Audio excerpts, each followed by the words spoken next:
Hello everyone, Voodoo here. So today we are doing a VOD, well not VOD I guess, a log review for one of my channel members. If you guys want your own in-depth personal VOD or log review, then scroll down in the description, click that link and become a channel member. I offer this as a service to any channel members or Twitch subs over on Twitch. Speaking of that, go follow me on Twitch. But in today's video, we're looking at logs. There's going to be Mythic Experiments prog, I'm pretty sure. So we'll go over it, we'll comment, and I will show you guys also how to evaluate your own logs. So we're starting off with the talent build here.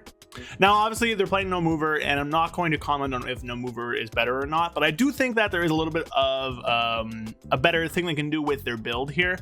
I think these 2 points in Grung Inferno are pretty, I don't want to say worthless, but pretty not great. So I think instead, what should happen, so we'll go over Wildhead here. So we have this build here, and basically you're at the point where you have one spare point. You could put it into Grung Inferno. I don't think you should.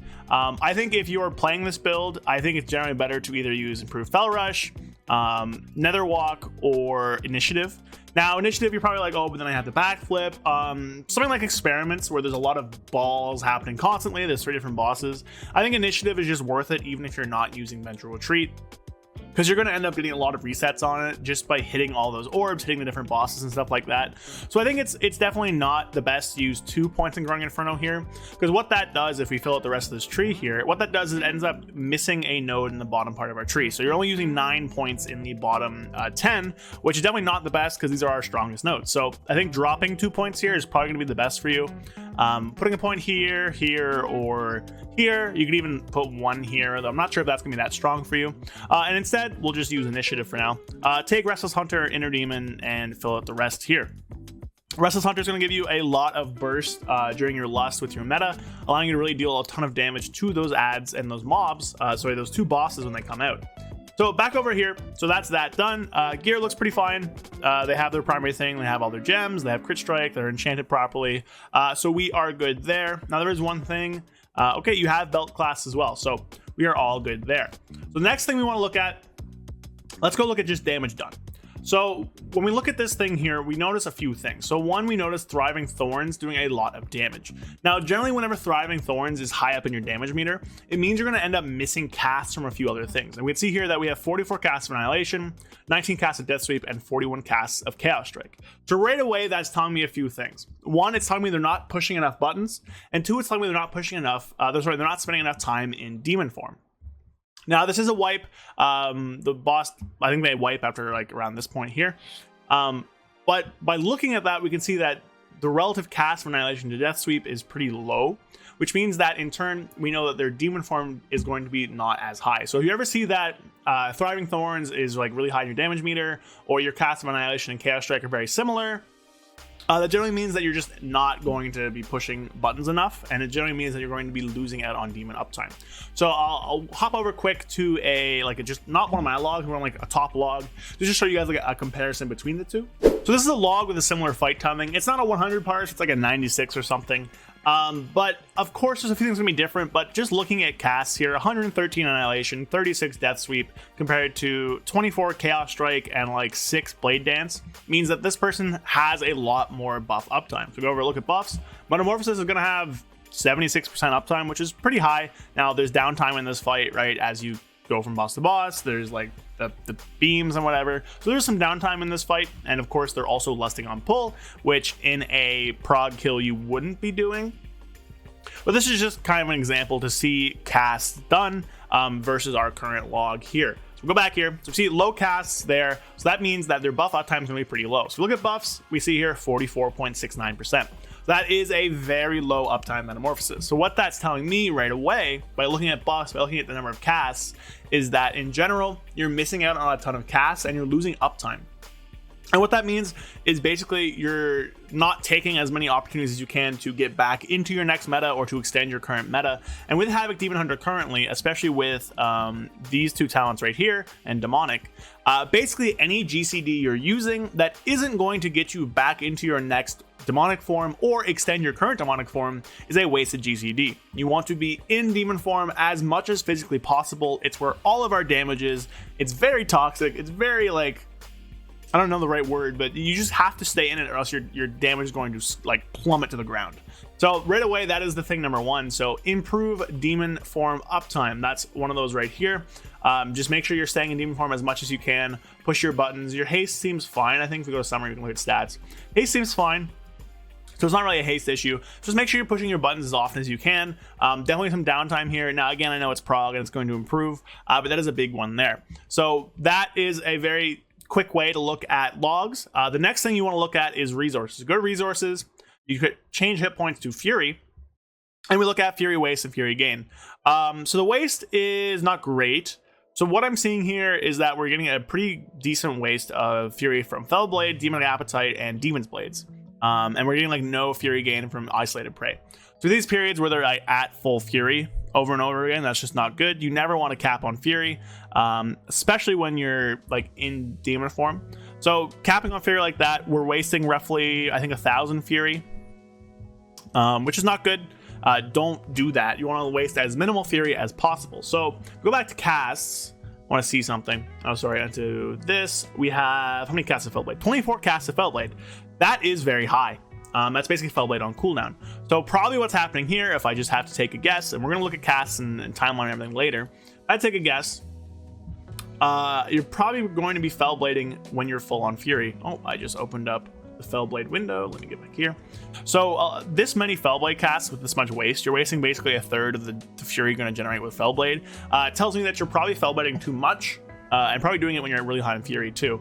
If you look here, yeah, so you Fellbladed here at roughly maximum Fury, which is not good. Fellbladed here, you gained 4 Fury from that one, which is not good.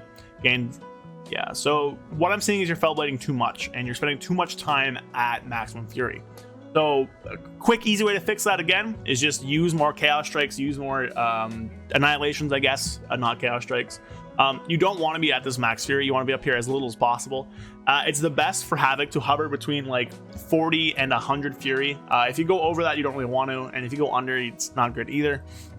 You don't need to cap your Fury bar. It's better if you don't cap it. It's better if you stay in that middle zone, stay in the middle area, and just play around with a lower Fury bar. As long as you have the ability to Chaos Strike and you don't run out, it's going to be better than over capping, right? Because if you're over capping Fury, you're wasting damage. You can hold on to some Fury and not waste damage, but as long as you're hitting that 120 and missing out on Fury generation, like we are here, you're going to be missing some damage. Now, obviously, there's not a ton you can do. You're going to waste some, just with how Havoc is right now, especially with like I-Beam and stuff. But you don't even be wasting this much. Now, another thing I noticed here is Isolated Prey. So I know you're playing no mover, but even with Isolated Prey, you're going to have to Fell Rush to gain Fury. Now, on experiments, you'll be fighting multiple targets often. And I get that, but there should be multiple times in the first and last phase, and even sometimes in the middle phase where you're fighting two, where you're able to Fell Rush and hit one of them and just gain Fury from that. So that's definitely something we want to use. If we look at casts here, let me find it. Where even is Fell Rush? Here it is. You have 11 casts of Fell Rush, which is not very high. So you need to be Fell Rushing more when you're fighting one target, or if you can angle it and only hit one, I would recommend that as well. Final thing here before we look at just kind of your rotation, you meted on pull when your lust was here. If you're progging this fight and you're not lusting on pull, always save your meta for about a minute into the fight when both of those guys are out, and you can just kind of slam down on that guy. Would really recommend that. It's going to get you a lot more damage that way and actually help you push through the hardest part of the fight, which is like when two of them are up. You want to kill the second guy, I don't remember his name, as fast as possible. So saving any cooldown that's longer than a minute, saving your hunt. I guess you can use Hunt on pull, but saving Metamorphosis and Combat Potion and like your Trinket, I guess, like Beacon maybe if you have one. You have Bomb and Anvil, so just use those. But sending it for that lust timer is going to be better for you than using it on pull. You get more damage, and you're not going to miss a cast by holding it for a minute like that. It's just very rare for that to happen. So with that out of the way, let's look at our cast. So to look at your rotation, I'm going to go to casts, and then you want to go to either timelines, which shows it like this, which is pretty nice, or events, which shows it like this. So we'll look at the opener, and then we'll look at some just essence break windows. Now again, you're playing no mover, which is fine. So we see here you use Sigil Flame into the hunt, into canceling Anvil, into Throw Glaive. So if you're playing the Throw Glaive build with serrated glaives, what you want to do is Sigil Flame, and then kind of Fel Rush in, throw a glaive twice, Anvil Strike, and then go into your I-Beam, Annihilation, Essence Break, Death Sweep, Meta, Death Sweep, Annihilation, Annihilation, and then use the Hunt, and then use another I-Beam. So what that does for you there is it basically gives you a stack for the second I-Beam, and it also gives you the agility buff for the Hunt. So right here, you're not actually getting a ton of value out of like the Hunt or anything like that. And again, if you're holding meta, you're not going to do that, but that's just how that is. We also see here there's just a lot of downtime between casts. I'm seeing about a second, over a second from each one here. You shouldn't have that much downtime when you have this much Fury. Then with Fellblade here, now it's hard to tell again if you're like generating too much Fury from this. I guess, what did I click? Okay, so you probably don't need to actually use this Fellblade here, because you should be very high on Fury from your opener. Having 2 I-Beams gives you a lot of Fury from that, and also you delayed your I-Beam by a good few Annihilations here. Moving down though, I don't see anything too bad. Now make sure you're only throwing glaive while you're in your main thing to keep up the debuff, and it seems like you are. I'll keep going down. Like, aside from just having like weird gaps between your casts, just not pushing your buttons fast enough, it looks pretty fine. You're throwing glaive properly, I-Beam, Essence Break, Death Sweep looks good. Now obviously you don't want to Fellblade during your Essence Break. When you go into your Essence Break window, you want to have enough Fury to just push all the buttons that you want, and by I-Beaming you're always going to have that. So this Fellblade probably didn't need to happen. You definitely had enough Fury to use Death Sweep into Annihilation. So you probably ended up missing a little bit of the Essence Break here, which is definitely an issue that you don't want. But just coming down here, but like it's looking fine. So let's go into leave meta. All right, so here you've left meta, which is whatever. I-Beam's here at 13 seconds. Okay, so you held I-Beam for like 33 seconds here, which is not good. The cooldown definitely should be a lot shorter than that. So I don't know if you were holding it for Essence Break, I guess. Definitely don't hold if you can help it though. It's gonna be weird the first time, but basically if your I-Beam is like 8 seconds or less, if Essence Break is 8 seconds or less and I-Beam's off, hold it. Otherwise just send your I-Beam or else you're gonna miss casts. This here too. So what you want to do, I know you're Annihilation to use your Inner Demon proc, which is good, but you don't want to do it right after the I-Beam. You want to do I-Beam, Essence Break, Death Sweep immediately, because if you use this and just delay it like this, so you're delaying your Death Sweep probably like 2 seconds or so, then it's going to be very hard for you to get 2 Death Sweeps in your I-Beam window. You need to get 2 Death Sweeps for each I-Beam, which is going to give you a lot more damage, because that's how it's working right now, is you're just missing a lot of Death Sweep damage, right? Like this Blade Dance could have been another I-Beam. And just seeing here where you're only having like 1, 2, 3, 4, 5, 6 casts in your I-Beam window, definitely tells me that just because of like just losing out on casts and stuff like that, you're losing your meta uptime. I think we scroll down, we'll see a similar story. Yeah, I-Beam and then 1 Death Sweep. Oh, you didn't even use any casts here. That's unfortunate. Yeah, so just make sure you're always in a position where you can I-Beam and get your most value out of Demonic. Be really greedy with your uptime if you can. Use your Fel Rushes more. Here you didn't throw glaive. You threw glaive way before, so just throw glaive before I-Beam. You don't want to keep the debuff up if you're not in Essence Break windows. But basically for Serrated Glaive, you want to just be using it before in your first Metamorphosis. You want to keep it up the whole time. After that, you just use it before I-Beam. That is it. So first Metamorphosis, you keep it up, refresh it if you're 5 seconds or under, and after that just keep it up the whole time. So I would say your biggest things are going to be like we talked about, you're just missing out on casts, which is not good. Missing out on casts means lower I-Beam uptime, lower Demonic uptime, and less damage. So definitely something you want to fix there. Your Annihilation cast should not be equal to your Chaos Strike casts, so just use Annihilation a lot more. After that, you're doing, I would Fel Rush a little bit more in your build. You're racing some Fury, which leads again to this, so you're pushing Fellblade too much. And then finally, it's just going to be those Essence Break windows and those I-Beam windows where you want to get 2 Death Sweeps every single time. If you're not getting 2 Death Sweeps, then you're not getting the most out of that I-Beam window.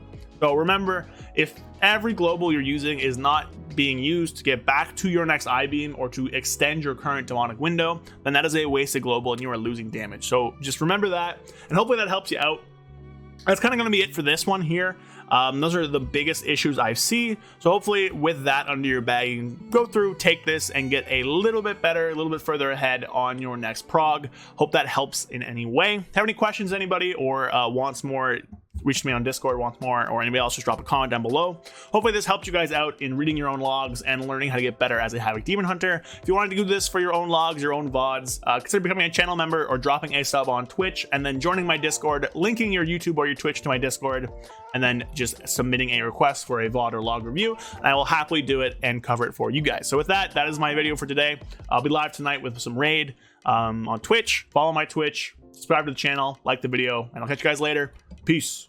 A big thank you to my channel members: 121, Payne, Andrew Kunel, Joshua O'Connell, Brad Wisniak, Zuligan, James, Oxclamation, It's Bulk, Flapjack67, Angelo, and Spaghetti. A big shout out to all you guys. Thank you guys so much for all the help. If you want to become a channel member and help support me, maybe make better and better videos, or just work on getting new stuff out, you also get exclusive perks, exclusive access to parts of my Discord, exclusive access to VOD review, some scripts, exclusive emotes, stuff like that. And then consider following the link in the description, become a channel member, and help me out. Of course, you don't have to, but I really appreciate it. Anyways, thank you for watching the video, and I'll see you guys next time. Peace.